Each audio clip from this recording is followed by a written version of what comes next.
to journalist Aura Sabadus. Aura, when it comes to the climate, when it comes to humans' emissions from burning fossil fuels, there's never any good news. So to read in this report that, for one example, electricity generation by renewable sources is going to rise 90%, nearly double by 2030, there's some good news in here. What struck you about this? Well, absolutely. The report is right to highlight the fact that we've seen some historic changes, absolutely historic changes this year. In fact, the European markets have been on track to move away from fossil fuels to renewables, but certainly not at this accelerated pace. And the other big change, of course, was the shift away from Russia.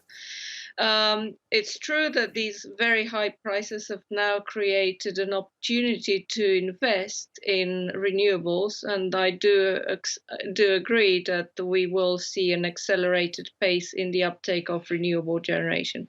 Of course, this needs to be backed up by so-called baseload capacity. So that means um, still gas-fired generation, because let's not forget renewable production is intermittent. It depends on the wind to blow and on the sun to shine.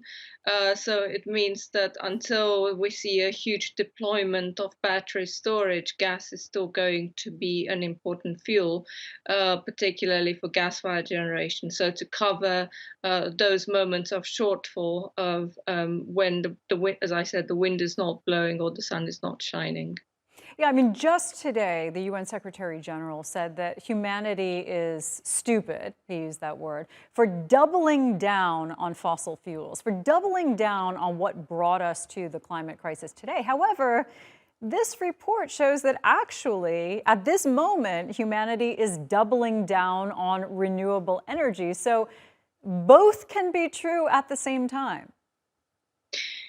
Well, I suppose many were expecting to see the renewable uptake accelerating, and maybe they would have preferred to see more renewables being deployed. But the reality is that the costs were not there. Sorry, the cost incentive were not there.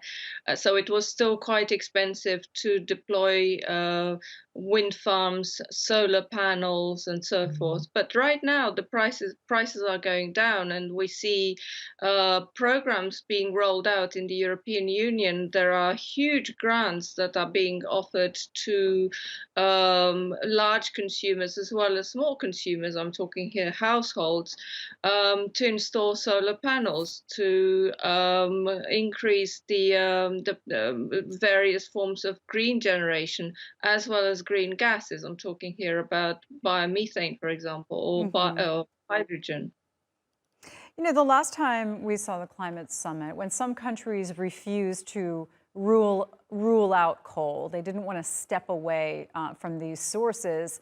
Some people said, you know what, it's just going to happen anyway because the incentives are going to be there. Of course, then they didn't foresee the war in Ukraine changing everything. So do you think that is happening? Are we now witnessing the death of coal? Well, this year, in fact, we've seen the resurrection of coal. But temporarily, it said in the report. Temporary, yes.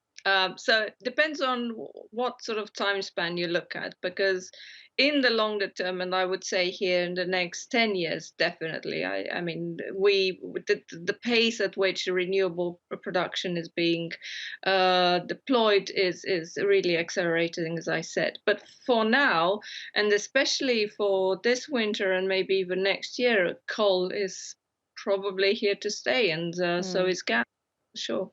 All right, Aura, good to talk to you. And to you, thank you.